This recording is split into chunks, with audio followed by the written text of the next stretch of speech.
Yeah, guys, take a look behind me where you see this guardrail is severely damaged from a truck running into it. I'm off of Range Street and Old Forest Road where this truck crashed, but it all started on Weeping Willow Drive where police say people were trying to break into cars.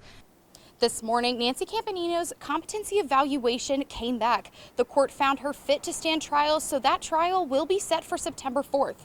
In Lynchburg, ABC 13 News, I'm Kaitlyn Kirkpatrick. Davis Produce has been along Route 29 for 22 years, and they are a staple in this community. They have made this petition in hopes of sticking around.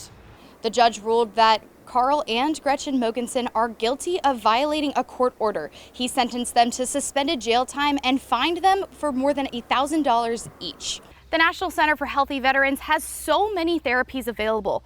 One of those therapies includes equine therapy, and they have 28 horses on their farm. One of their newest is Hope. She was named after a devastating fire last year. She's a symbol of hope for the resilience and strength through some devastation. Hanson hopes they'll have good communication with PCA just like there was with Greif. Here in Amherst County with ABC 13 News, I'm Kaitlyn Kirkpatrick.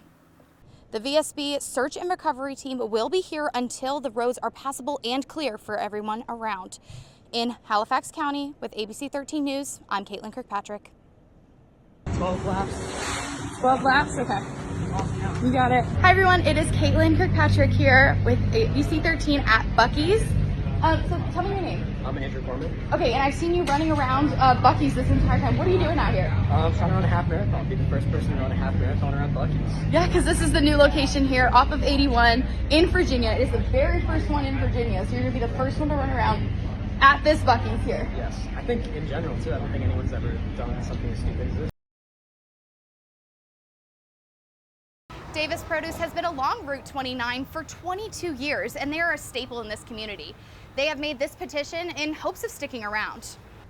Save Davis Produce! News of the potential changes are shaking up the community. Come and buy like almost $20 of candy, and me and my sister, we just looked at each other and was like, that's not true, right? It makes me very proud to be able to show my support and help our friends and family. VDOT has plans to add additional turn lanes on Route 29 at English Tavern Road. And so we're looking at taking steps to reduce the frequency of those crashes and actually improve traffic flow so that travel times through that corridor are lower. Lynchburg VDOT Communications Manager Len Stevens says over a 5-year period, the project would reduce injuries and deaths by 40%, property damage by 16%, and all crashes by 21%. VDOT needs the land Davis Produce sits on to make the project happen. VDOT will provide financial compensation, but owner Paul Davis tells me it's not enough. Got to check in what it's going to cost to relocate because we don't own the building. We've been leasing it for 22 years. And it's just going to be phenomenal, the cost of everything, the price of everything now. It's going to be really hard to, continue with the family business. Stevens says they have seen the community outcry and are willing to take another look at the plans. We're going to do what we can to take a closer look at things, see what can we do to try to make everybody happy here. And it's all in God's hands. God's got a back. Whatever he sees fit, his plan, it'll come together. So, I'm real confident in that. Come out to Davis Produce to sign this petition until Friday. VDOT is also hosting a hearing on August 5th, and they're urging the community to come out and share their thoughts. In Campbell County, Kaitlyn Kirkpatrick, ABC 13 News. Fred Wigington was sentenced to life behind bars with the possibility of parole. Elsie's family says while they're glad he's being held accountable, they feel as justice is not fully being served. Even though I know I murdered somebody, I can get out and enjoy life when that's what he took from Elsie. Mary Jordan, Elsie's sister, calls Fred Wigington a monster. She's disappointed that he'll have the chance to petition for parole. This person, cold-blooded, shot my sister in the back of the head, then wrapped her in tarp, tied her with bound cord, and put her underneath a 2-foot concrete slab. That is a monster that does not deserve freedom. Fred Wigington's attorney read a statement to the court on Fred's behalf. Jordan calls it disgusting. I'm so sorry that Elsie's not being protected. I'm so sorry that this happened to Elsie. What a bunch of crap. Loved ones say they'll continue sharing her story whenever they can. My sister was always a quiet, loving person. Elsie went with the flow, she would help you out if you asked. Jordan has been fighting for her sister since day one and doesn't plan to stop anytime soon. don't you worry, I'll be fighting for Elsie still. And Elsie sees it. Fred Wingington's attorney says he still maintains his innocence, and his ex-wife Patricia Wingington will be in court next month for this case. In Amherst, ABC 13 News, I'm Kaitlyn Kirkpatrick. State Police, Lynchburg Police, and Joe Beans is teaming up to fight human trafficking, one coffee cup at a time. This cause is close to the heart of the owner of Joe Beans. Linda Brown had a near encounter where her family member was almost trafficked, so she is ready to spread the word on this issue. We're very excited to bring awareness to the community about trafficking, how to recognize it, what to do when you see it, and how to go forward. The police officers will not only be handing out your coffees, but also information cards. These cards include hotlines and tips on how to spot trafficking. Senior Trooper Joshua Rowland spoke with us on the issue and his urge to the community. Because it's right there in front of your eyes.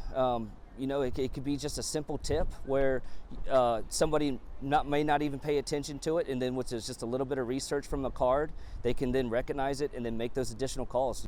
So if you see something, say something. Rowland also says that staying anonymous is an option when calling the tip lines. Easiest way is just dialing 911, stating you want to stay anonymous, but this is what you see and this is where you're at, and then you can get officers to the scene. Officers will be out here until 2, so come on by and grab a treat and learn how to keep your neighborhood safe. With ABC News in Lynchburg, I'm Kaitlyn Kirkpatrick. Freshmen are welcomed onto campus during orientation, and they are warned about this superstition. Freshmen Gracie and Nicole believe in the superstition and have never stepped on the seal in fear of not graduating. I don't know if I necessarily believe it, but I think it's cute and I like it. Yeah, it's kind of like a nice way for everyone to get together, school spirit. But there is another tradition with the seal where seniors get to take their first step on it during their senior photos. Seniors have been doing this for years now, and it has become a staple of pedestrian walkway. Elia Nucciani, senior at UT, believes in the superstition of not stepping on the seal until your senior year. If you step on the seal, you definitely won't graduate. But Ellie did take her first steps on the seal earlier this week and is doing it again for her senior photos. We did group pictures and I did it for the first time and it was pretty scary. Although not everyone believes in the myth, Elena, a senior, says she steps on it every day and is still on track for graduating this year. I think it's a very weird superstition and I step on it every day. If you want to learn more or check out other traditions, go to utk.edu/about/tradition-history. With Vol News on Pedestrian Walkway, I'm Kaitlyn Kirkpatrick. News coverage you can count on. This is ABC 13 News at 7. Thanks for joining us tonight at 7. We're starting off the top with the severe weather hitting the Northeast this week. ABC 13's chief meteorologist George Flickinger has been tracking rain and thunderstorms all evening. George? With the heavy rain this past week, the ground is already very saturated. Just take a look at this video sent in by Emma Mason. People are attempting to drive through floodwaters as it downpours. With more rain expected the rest of the week, Lynchburg crews are preparing for more flooding. ABC 13's Brittany Slaughter shows us how they are gearing up for the storms this week. We are learning more tonight about why Amazement Square canceled their Chalk Festival next month. ABC 13's Hayden Robertson joins us live in studio with the issues at the center of the museum's complaint and the city's response. Tonight, Bedford County Public Schools leaders are working through financial shortfalls. ABC 13's Rachel Tillepaw breaks down which areas are facing cuts. Now that President Trump's plan to cut the Department of Education passed through the Supreme Court, it can be put into action for now. Danville police are asking for your help identifying 2 people who they may have seen have some information about some thefts from cars.